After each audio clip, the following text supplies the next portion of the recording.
All right. Wait, let me.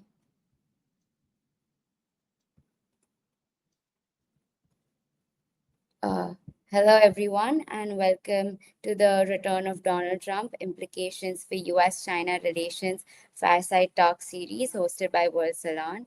And we apologize for the slight delay, but we are back on. And let me first start by introducing Jeffrey and call him upon to introduce himself.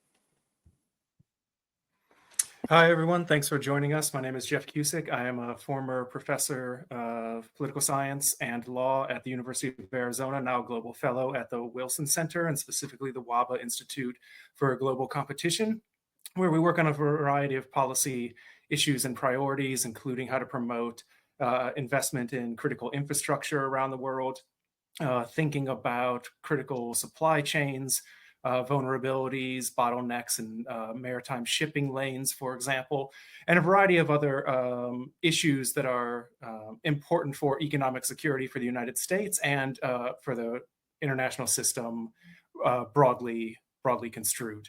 Ina, would you like to introduce yourself next, please?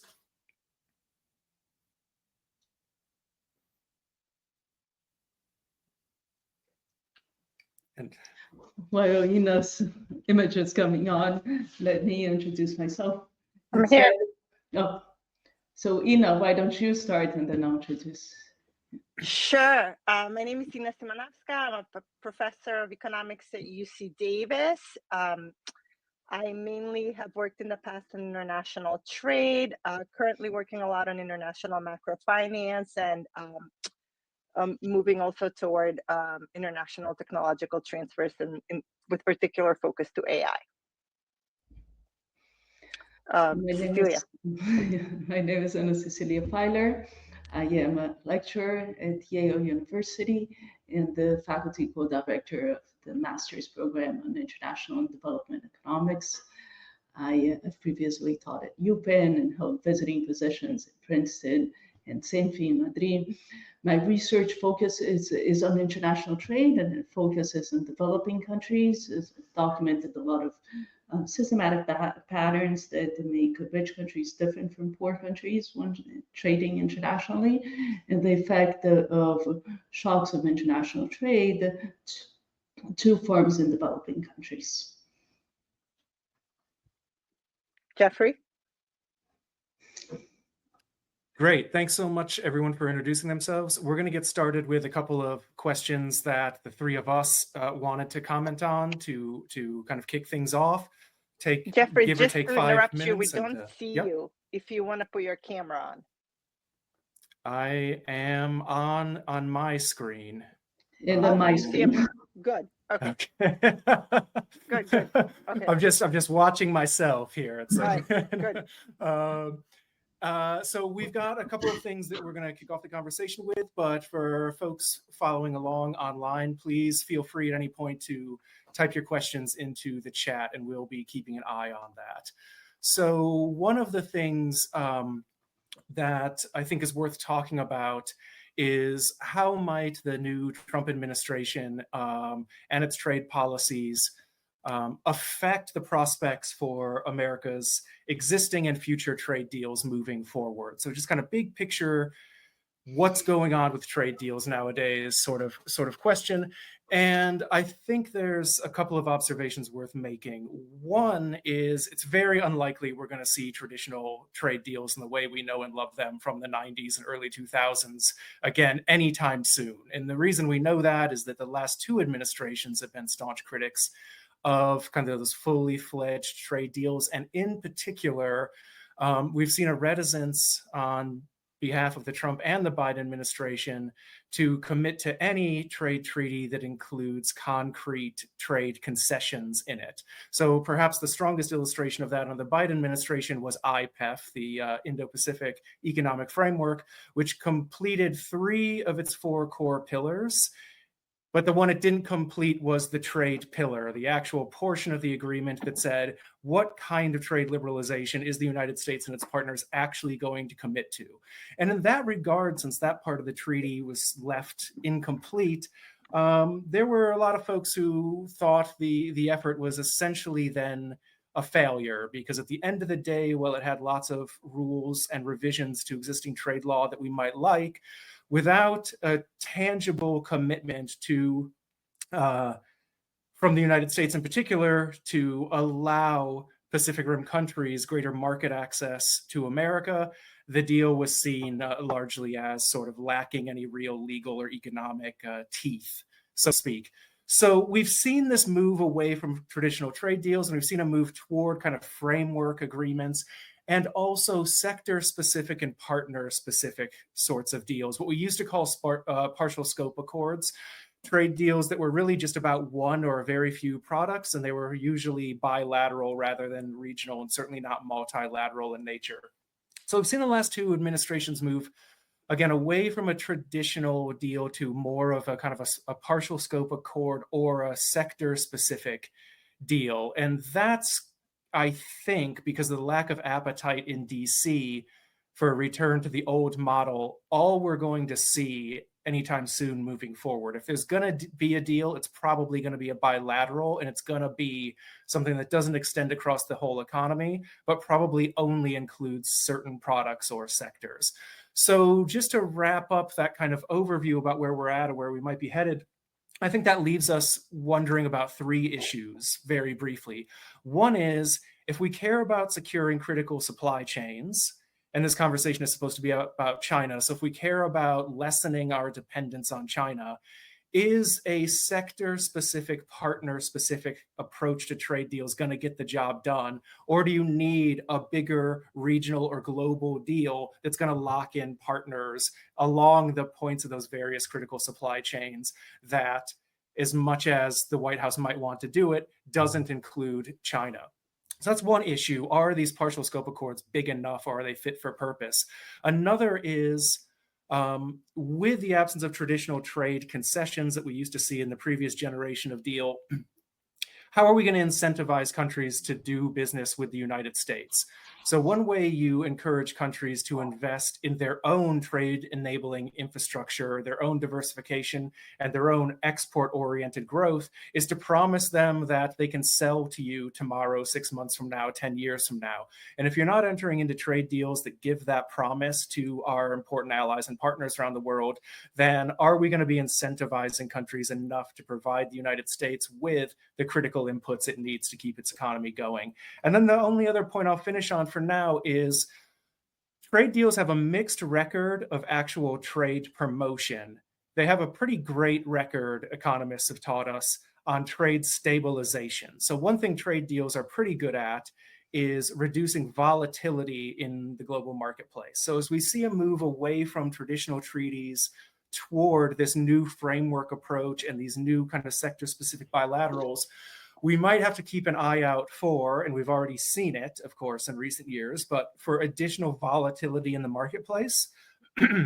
Excuse me. And it's that volatility that, if we care about, for example, workers, whether they're keeping their jobs and what they're being paid and how are their conditions at the factory, volatility is strongly correlated with job loss, wage repression, and other poor outcomes for manufacturing workers around the world. So I'll just leave that for now on that point, which is, we're moving toward a model of trade deal that generates greater uncertainty, greater risks, and greater volatility in the marketplace. And the economists in the audience will know I just conflated three distinct terms there, but you get the idea, I hope. Thanks.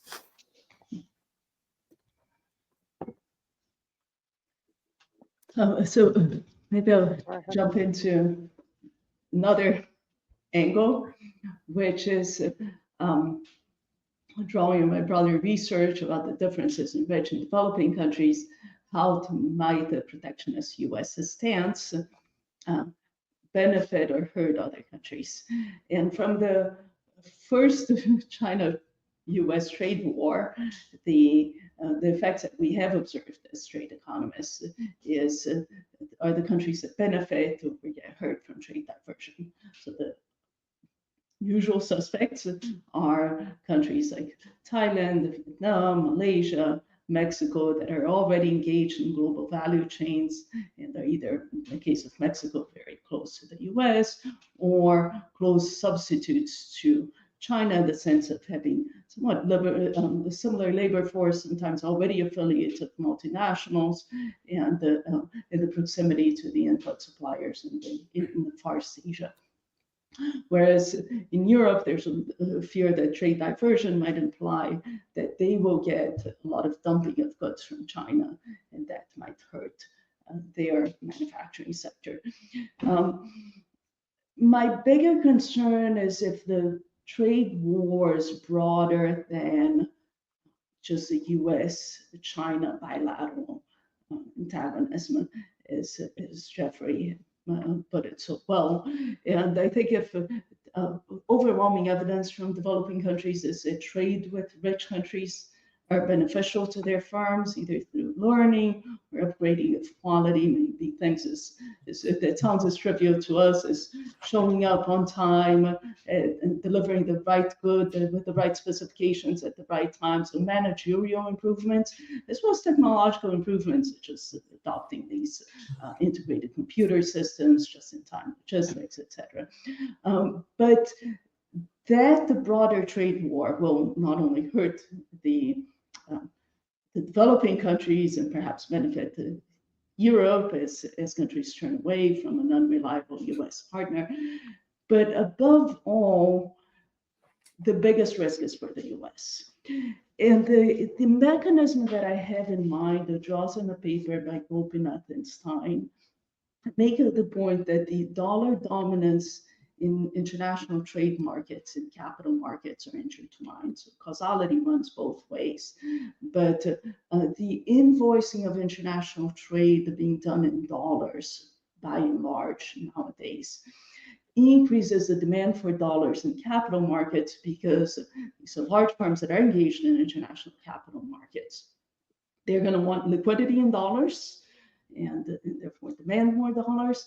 And for them to borrow in dollars is less risky if their revenues are also in dollars.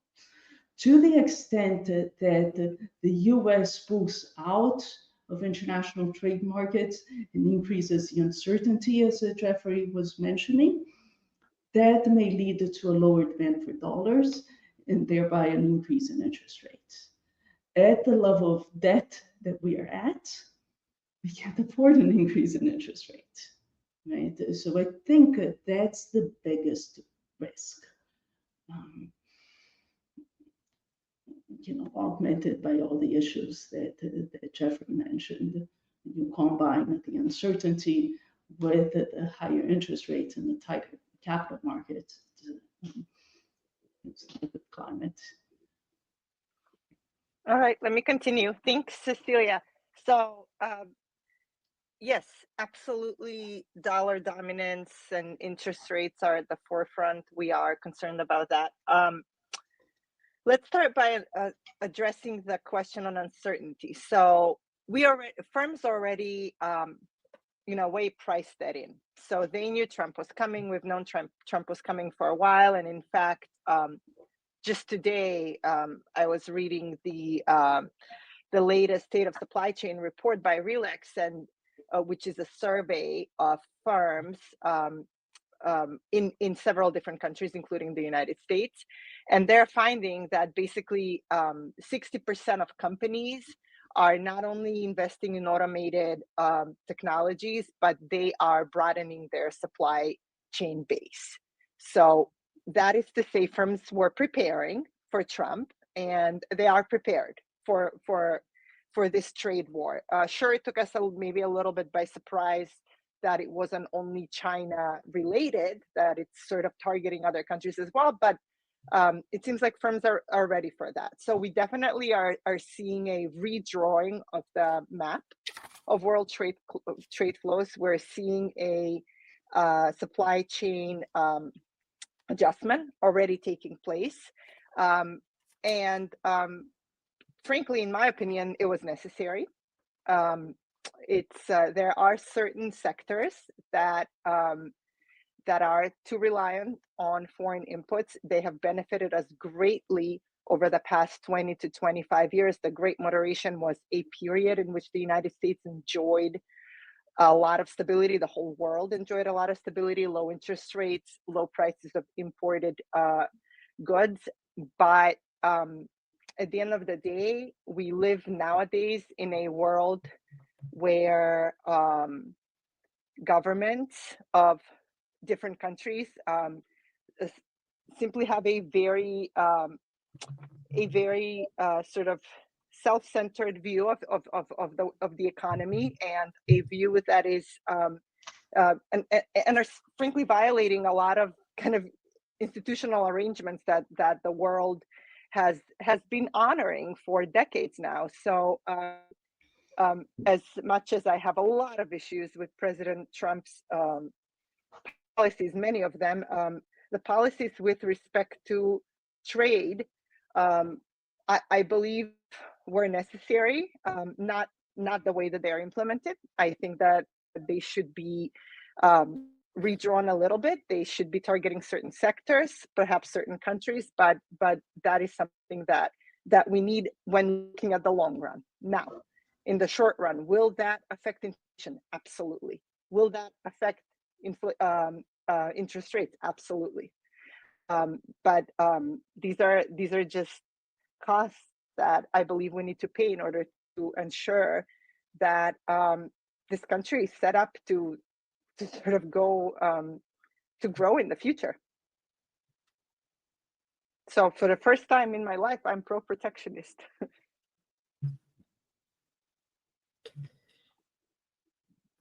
Can I jump in a little bit out here? Yes, please.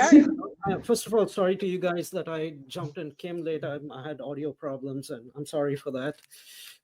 Just to your point, what I would suggest, what I would say is, I know where Trump is coming from out here and what he's trying to do, but is trade, are these tariffs and other methods that he's using the best ones? America has real power in terms of its currency. It can weaponize its currency. It has great power in terms of its technology, and that's why its export controls work so well.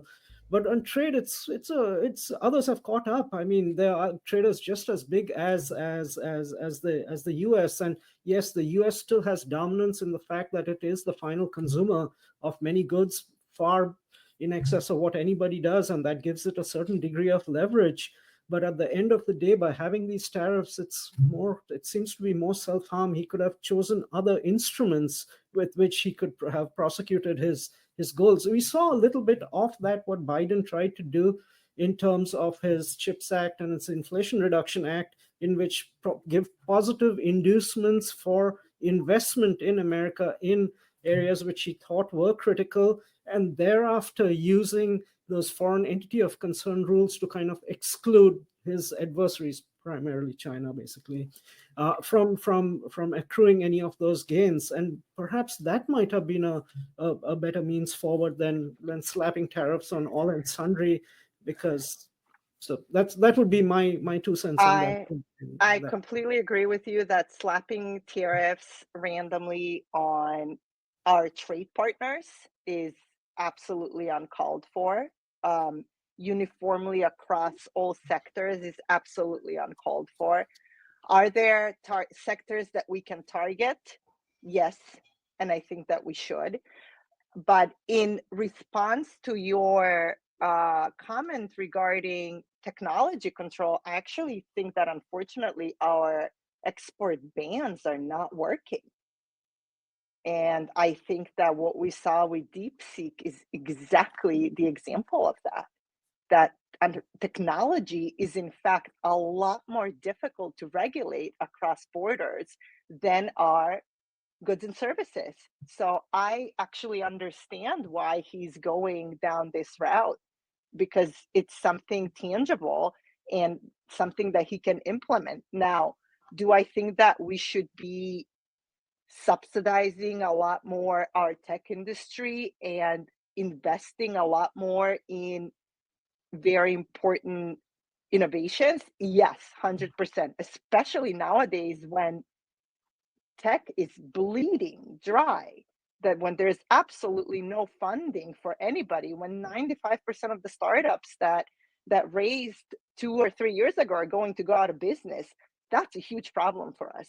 Yes, there are other things that we can do domestically, but I think that when it comes to international frictions, I think that the administrations are struggling to keep technology from flowing where they want it to. So I kind of see why they're going for the easy way out, or something that's tangible.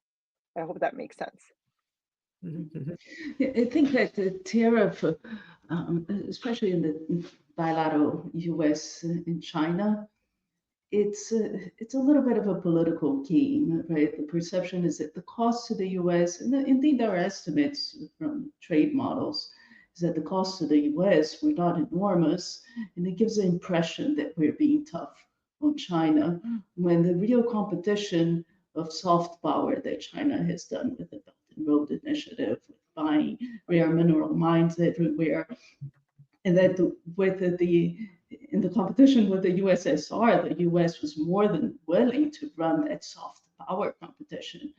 But since the 1990s, with the rise of China, we haven't run that race, right? And the foreign policy seems a lot more based on just stakes than the carrots. The old game where the developing countries would say, "Oh, I'm communist now. Let me see what you give me." Or maybe I'm capitalist and now jump back and forth to see what type of favors you would get from the USSR or the US. The US is just not willing. There's no appetite for such large investments in soft power that there was at the time. And so tariffs gives you a tool to at least to tell the electorate that we are being tough, when in reality it's not clear that the effect on China or the US are all that enormous. Could I just jump in on that point? And I absolutely, just the soft power argument, and I completely agree with you, because you know what made the US great in the post-World War II system was that it's used its navy to guarantee the security of sea lanes. On those sea lanes, those resources came from resource-rich countries to resource-poor countries. Take the example of the East Asian tigers. So the US essentially guaranteed the security of access to those hydrocarbon resources. It provided kind of managerial talent and technology to help these guys kind of fuel and fire up their manufacturing engines, and then it purchased those goods. And so, I mean, that is how soft power was accumulated. And my advice to the Chinese would be to really get your consumption market booming, get your, I mean, it's an imbalanced economy between production and consumption. If you can become the consumer of final resort, it'll give you enormous leverage, not just leverage, enormous soft power capabilities also. And that is where the US, my fear is that by taking this drawbridge up, is that the markets that were there, US says no longer, that those markets are going to be kind of available in the way they was. And that was the kind of, it helped people get rich. And if the US is not going to be in a position to help people, foreigners, I mean, everybody else get rich, I mean, it'll really, really have an impact on US power, soft power going forward, in my view. I think that's a really important point, that, you know, leveraging our market power is not a strategy you can use indefinitely, right? And so we've already raised the idea that there's trade diversion happening, and we've seen that for several years now. And while other countries are developing ways, whether it's trade agreements, whether it's strategic infrastructure investments in certain places, whether it's, you know, looking at the BRI, other countries are developing ways to work around uncertainty in the United States. And that's another way of saying that US market power is still very real, but can't be leaned on in perpetuity or forever. The global market is adjusting, and that takes time, and it can be very costly.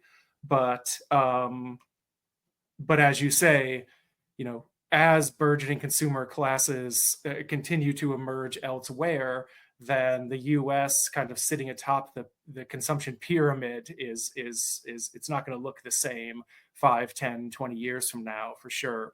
One other thing worth mentioning is I do believe it's worth repeating this point that this soft power point that one of the problems with industrial policy in the United States is not that we shouldn't have it, but do we have the tools to make it work? So we know we've already heard a lot in recent years about labor shortages in America, but also shortages of other kinds of inputs, including critical minerals and other raw materials. And so that, I think, is where the soft power part of the story really comes to play. You know, if you don't have enough of your own graphite and you need to get it from Mozambique or Madagascar, how are you going to get it? Well, maybe you actually need to help those countries develop trade enabling infrastructure, which is, of course, part of the Belt and Road Initiative model, right? Which is that if you want to lock in trade partners and you want to secure your critical supply chains, then, you know, you don't lift the drawbridge up, you adopt an outward facing strategy where, again, you incentivize your strategic partners to invest in their own production, yes, but secondly, and also importantly, to do business with you, right? So I think that's, you know, the soft power part of this is a way to help make industrial policy work. Otherwise, we just don't have the inputs we need in the United States. Sure. Or, Absolutely. by the way, we just need to invest more in education. I know that's a crazy idea, but if we want to solve the labor crisis, maybe we could be talking about investing in some other things domestically as well, but I won't derail the conversation with that. Yeah, absolutely. Which is why from the very beginning I said this kind of across the board protectionist policy to me is nonsense. But you know, that there may be some sectors that we should reconsider protecting, I think is not a crazy idea. So I'm sort of, that's like a call for the, you know, advisors to Trump, who are very educated people, who are very smart people this time around, to do this right. You know, Yeah. they are people who know trade, who understand trade. So now, one question I have, especially for Smora, is so far I've been just shooting around almost like a toddler. So discovered a light switch here. The policy is on, policy is off, and there are all these ideas today. There's the tariffs are just going to be retaliatory, which would be disastrous for developing countries that we know have higher tariffs for good reasons. They have enormous informal sectors and have difficulties collecting revenue. But once you start to see the economic effect of these policies, there's a question of whether there's going to be an appetite for continuing it, and in particular the bilateral U.S.-China. So the 3 points that come to mind of why maybe the tariff war will not be as bad as one is inflation, right? Two is that Trump is now, there's a new approach, proximity to the tech industries that obviously has enormous gain, enormous interest in maintaining good relations with China. And the third one is a point that Henry Kissinger made throughout his career, which is we can't have China and Russia together. And there was a concern to keep the two apart, and they successfully did it. And now suddenly Trump is inheriting a world where Russia and China are together. And I think the proximity to China is easier to Russia, precisely because of the critical inputs that you're talking about, the tech links, the effect on we are virtually endowed with oil, so the effect on inflation may be smaller. So for you, who's thought a lot about China, US, the political economy, what are your thoughts on that? What It would obviously be from an efficiency standpoint, overall global efficiency standpoint, that the two find a way and to work as seamlessly as possible, not just in the trade arena, but also in the tech arena, and that both sides don't necessarily have to work in the abstract of a idealized globalization, that they can have industrial policy in particular sectors. You know, the ex-national security advisor Sullivan had talked about force multiplier technologies, where he had listed out advanced computing, and he listed out biotechnology, and he listed out green technologies. And in these areas, there's willy-nilly going to be competition in terms of technology incubation subsidies, and that's just going to happen. And that might be, for the planet, for the world, that might actually be a better thing, in which you have two sets of suppliers who are just as competitive, and that might run the price down overall in this thing. So there might be two slightly different ecosystems, but the products might be of beneficial for the world at large. That would be an ideal, a good state. But the way I see it in Washington is that this is seen more in the technology competition is seen as a facet of a new Cold War type of competition. That it's not yet a new Cold War, but in the arena of technology, that it is becoming like a Cold War, and that that it's assuming a zero-sum character out there. And so I see great difficulty how, even in this administration, Mr. Trump is not a really technology Cold War personality. He is tariffs and tariffs, and that's the way he's leading out. I mean, raced out of the barn.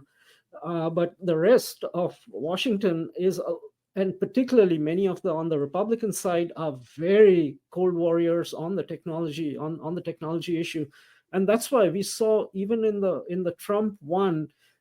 There was intense discussion on tariffs, but once those discussions on tariffs kind of failed, of course, there was a phase one agreement.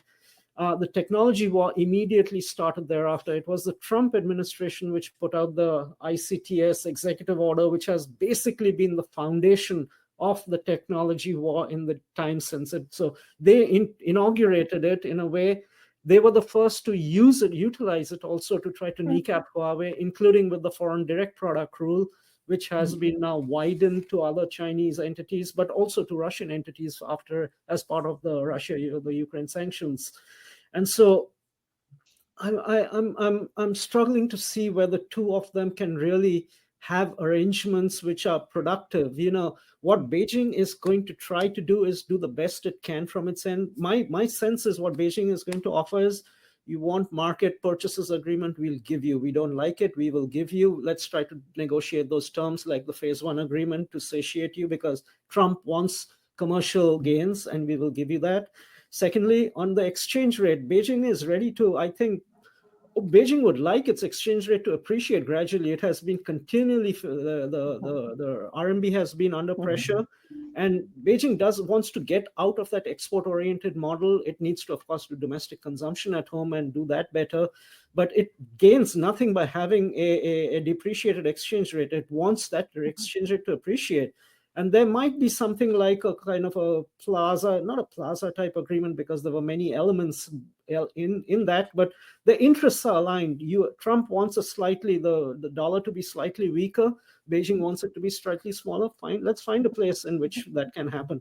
And the third area I think Beijing is going to offer is, but I have great difficulty in terms of the Republicans accepting it, though Trump even at Davos talked in his video or in his virtual message, he talked out there, we want foreigners to come to America, invest in America, make jobs with American labor for American consumers. Don't import it. You'll face a tariff. Come to America and do it. And the Chinese would say, I'll take you up on your offer. Hey, I'll come out there and I'll produce right there, and I'll give you quantitative targets for investment. And that is where there's going to be, whether Trump can turn his Republican Party around on this, because the Republican Party is uniformly against any additional Chinese investment and interlinkages between the two countries. But that's not how Trump thinks. So we'll have to see how whether they can leverage these ideas which Mr. Trump has in his head and we'll see how that goes forward, and that could create the basis of a foundation of economic exchange between the two. But the tech war goes on, and on tariffs, Trump is zero sum. He will go on and do major things. So I see that as a possible win-win, smaller win-win that can happen within this kind of negative framing of relations. Yeah, the response to the tariffs by China this time is already a lot softer. So these channels that you're mentioning seem very plausible indeed. And I mean, learned, overall, it's very obvious that everybody wants to de-escalate, right? I would say that even Europe, given that the response is with respect to tech rather than tariffs, to me, that's a signal that they actually want to de-escalate, right? Yes, they want to have something ready and something to offer, which they can satiate Trump. But they've also, China particularly, has gotten kind of more wizened to Trump. Trump played that game of 100%. imposing the tariffs, but at the same, just prior to his conversation with Xi, hoping that, the King of America is going to converse with you. So come on, just swallow the tariffs and we can discuss these things on later. But the Chinese were like, it was quick, it was firm, it was measured. And that is how it's going to be. They're going to take Trump. Trump has good things to say about China, and of course, the usual nasty things to say also. They will listen to him, they will hear to him, they will get encouragement from the good things that he might say. But the bottom line is, it'll be kind of a sort of a trust but verify situation where action will be met by action. Good actions will be met by China's reciprocation. Harsh actions will be met not in equal measure, asymmetrically, but will be counteracted. And the toolkit of the Chinese toolkit is much more wider right now. But what I would tell the Chinese is, like, we've seen what's come so far, and we've not even scratched the surface. There are a huge number of kind of probes that Trump has set in train, which will report to him soon, within the next 2 or 3 months, whether China's market purchase targets, did it adhere to it or did it not? Should there be more Section 301 investigations? Is the currency exchange rate appropriate? In terms of it was those connected vehicles, should there be more hardware and software elements from China which should be proscribed? In terms of the investment outbound screening to China, should that be made more harsher? In terms of intellectual property that China may have gained from America, should we ask for some payment on that front? There's multiple things coming down the turnpike. And so China, I mean, at some point of time, it's how many countermeasures do you have in store to do this? And they'll need a strategy for that. I think one thing that complicates this as well, of course, is as we already know, that the technology part of this story has been linked through rhetoric, but then also through policy moves so closely to national security as a broader issue, right? So it's not just an issue of we aren't as competitive as the United States might be, or it's not just an issue of we're buying too much from abroad, right? A traditional kind of import penetration story. It's not just about jobs. It also has this national security lens to it. And I think that's why you fall into, and I think you phrased it very well there, that there's this danger of kind of this Cold War sort of attitude. Under the Biden administration, when Secretary Raimondo said, you can't be essentially in China's digital camp and in America's digital camp at the same time. That's just not going to work. I mean, that was a very clear statement on, this is a high stakes issue about kind of who controls the technology, who controls the information. And I think that narrative plays very well politically because of its national security implications. Mm-hmm. So there's all the things we've been talking about this evening with competitiveness and different kinds of industrial policies or protectionist policies working or not. But it becomes, I think, even more, it becomes even trickier once you're thinking about how you generate political will to compromise or cooperate in an area that has these national security connotations to it. Certainly that's the way it's been packaged by Trump 1, but also the Biden administration. Yeah. Yes. Good. I totally agree with you, but I'll let others jump in first before I open my mouth. No, Okay. you should go ahead. Okay, yeah, no, I completely agree with you. And what Raimondo talked about, then we also saw that implemented, I mean, almost perfectly from a conceptual standpoint, in that AI, it's an interim final rule, which was literally 1 week before the administration demitted office. It's a kind of a very wide-ranging export control on AI chips and closed models and those sort of things. But the takeaway for me on that was that how the administration kind of divided the world into three camps. It was the high caste, the low caste, and the outcasts. The high caste was 18 countries, close allies and partners, where it was kind of almost unrestricted sharing of the technologies, the hardware and the software. Then you have the outcasts, which include China and about 10 or 15 others, the Sudans and Afghanistan and Venezuela's and all those guys out there. And then all the rest who were not named, who were right in the middle, who could accede and have access to high performance chips and those sort of things if they could provide certain assurances and guarantees. And so it was almost like creating a new multilateral export control regime almost. And so I think that is how, at least the Biden team, they thought through that element and they did it that way. Of course, this doesn't mean that just because these things are done that you automatically then win the race, as was just talked about a little earlier.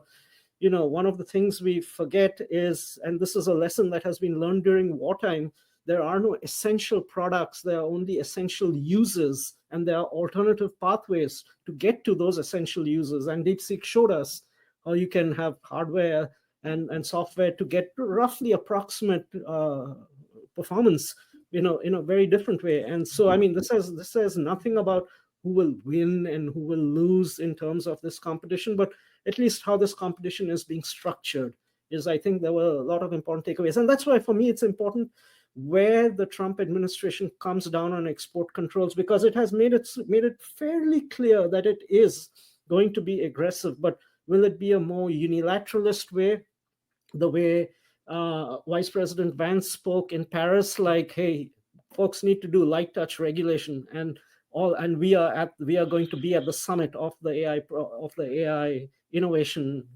ladder, and others will just need to, or will there be a sort of, let's try to do this with allies and partners and see how far we can extend that baseline out. So we'll need to see how that process works. But that's an area where, because the US has advantages, it can leverage its heft, and whether Trump wants to leverage, how he leverages it becomes useful.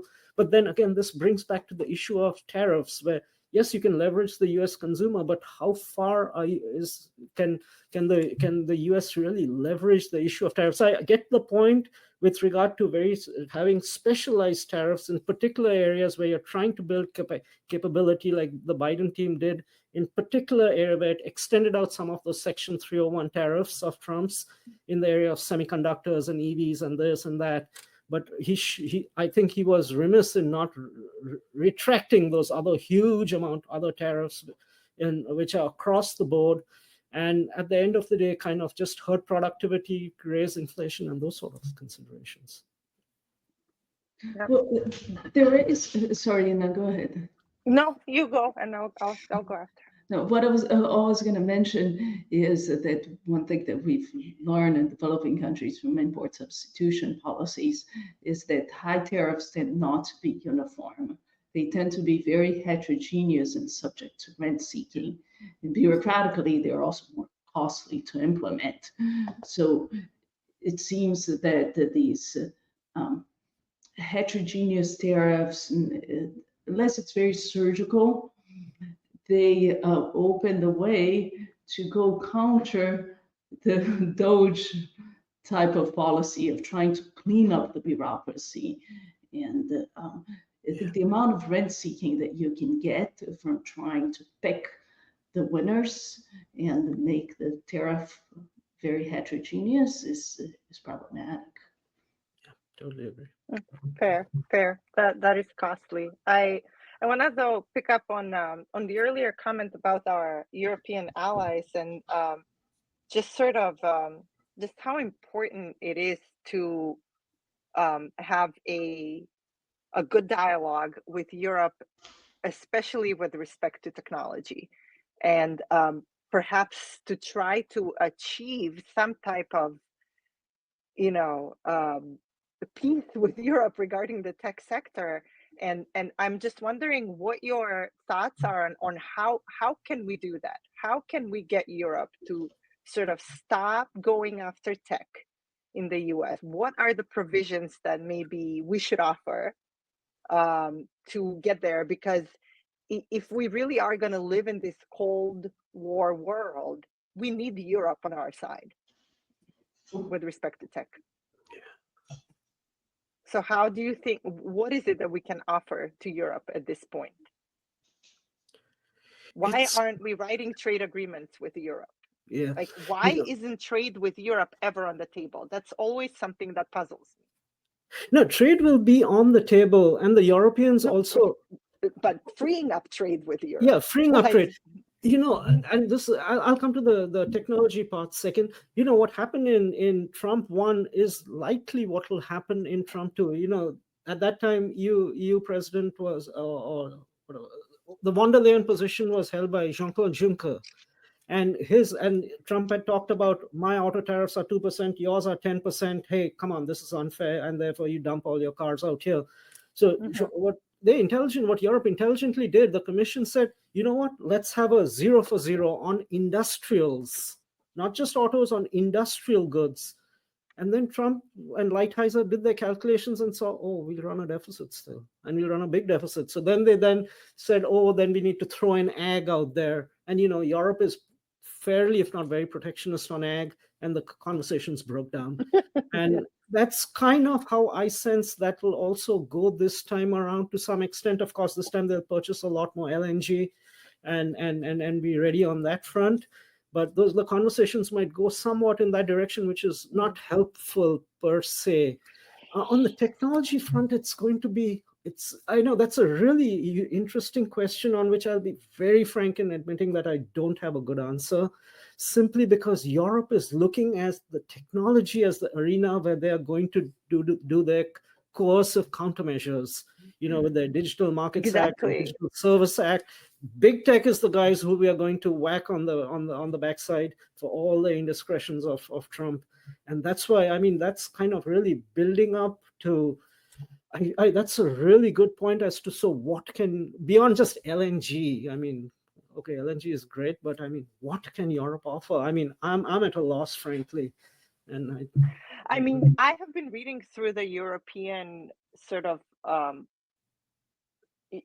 through the rhetoric of or even through the details, trying to understand how this can even be implemented. It's unclear to me how they can even implement these restrictions, right? Or whether it's even good for them to do that, because a lot of these tech companies that do business in Europe, they actually run the business through server centers that are located on European ground, right? Meaning that Europe actually makes money off of this, right? They keep the profits there as well. There's a ton of employment. Ireland, right, is well known for this. So this actually would be quite costly for the service sector in Europe to implement these whatever restrictions that they want to implement. And then on top of that, it's unclear that they even can be implemented, because how are you going to restrict Amazon? There's Amazon.de for Deutschland, that's a domestic company, right? So the European Court of Justice is free and fair, and you can't just do, they will pull it back. So I'm sorry I interrupted you, Jeffrey. Go ahead. No. I was going to say, I think that this is all very interesting, because actually, I think there's been, maybe we could stop short of calling it a trade war, but there's been a quiet sort of trade war happening with Europe, I think, for a number of years now. And I do think we're going to be seeing it. We're going to be seeing it heat up, just because we've only got a couple of minutes left. I did want to maybe punctuate this point about technology in particular with one of the questions from the audience here, which was, with DeepSeek and other AI innovations positioning China as a leader in AI, how might this impact trade relations, IP disputes, broader competition in high-tech industries? So I think, the AI part of this is really, where a lot of the technology issues we're talking about are going to be on the forefront of people's minds.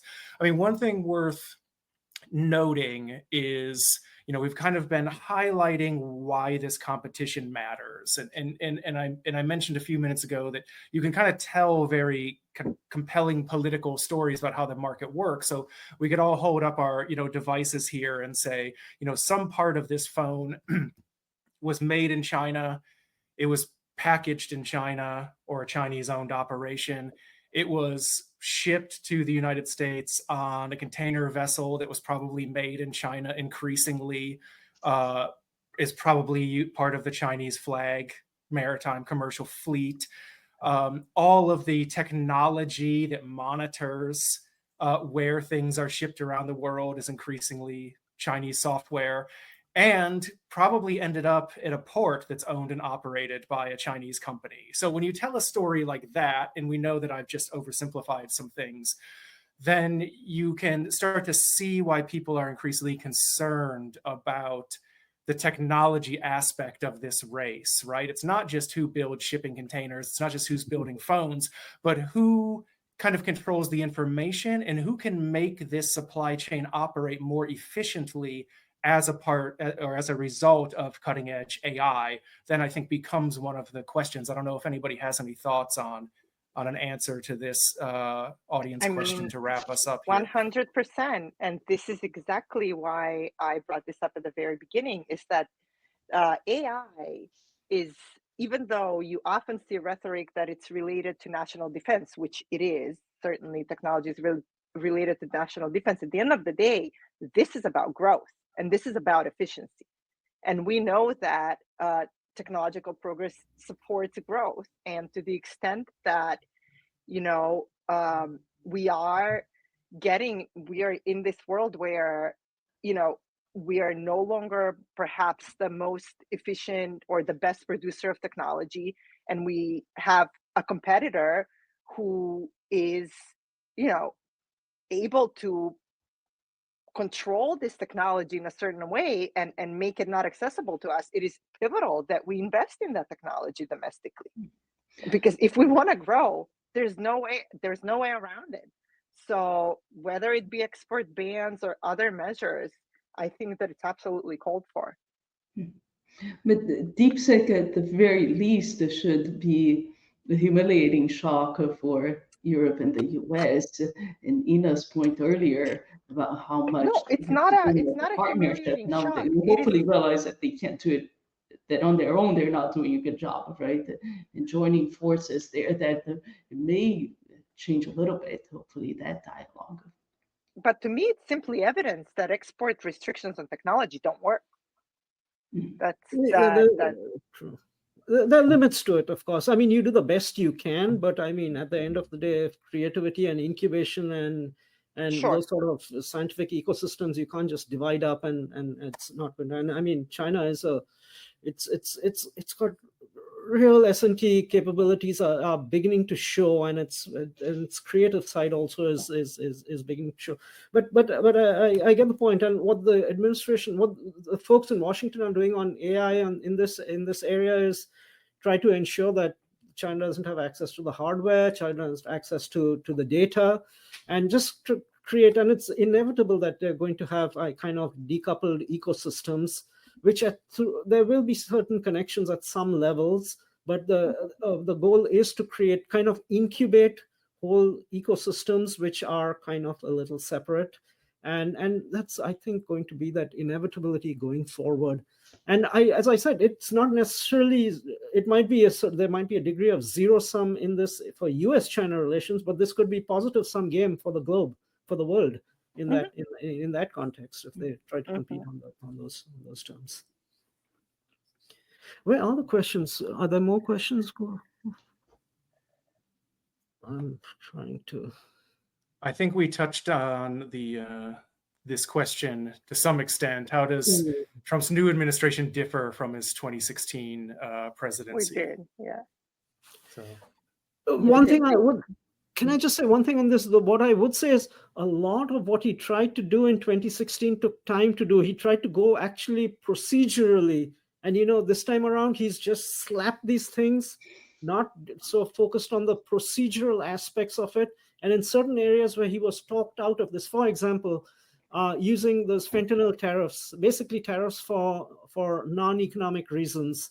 And he had actually floated that during his term one, using the IEE, International Emergency Economic Powers Act, and he was talked out of it. And this time he said, damn it, I'm just going ahead and doing. So all the things that took 14 months or 18 months for him to get the ball rolling, he's done it in the first 3 months. And what's going to happen? Some of these are going to get pulled back. His Section 232 tariffs, which he's just had, he's making them as a continuation of old tariffs. But I think he might need to have an investigation, at least a basic kind of. So those things can be then, it'll go to the court system. Some will come back, but he's gotten off the gates as fast as he could, because for him, it's like 2 years in hand that he has to do everything max for. So that's where he's going with this. Great. Well, I know we started a few minutes late, but I think we've also just trespassed on people's time by going past 7:30. Are there any other final thoughts? I'd like to thank everyone for participating and our audience for joining us. Anyone else with some closing observations? If not, I'll say good night to everyone, and thanks so much. Okay. Thank you. Good night. Night. Night. Yeah. Night.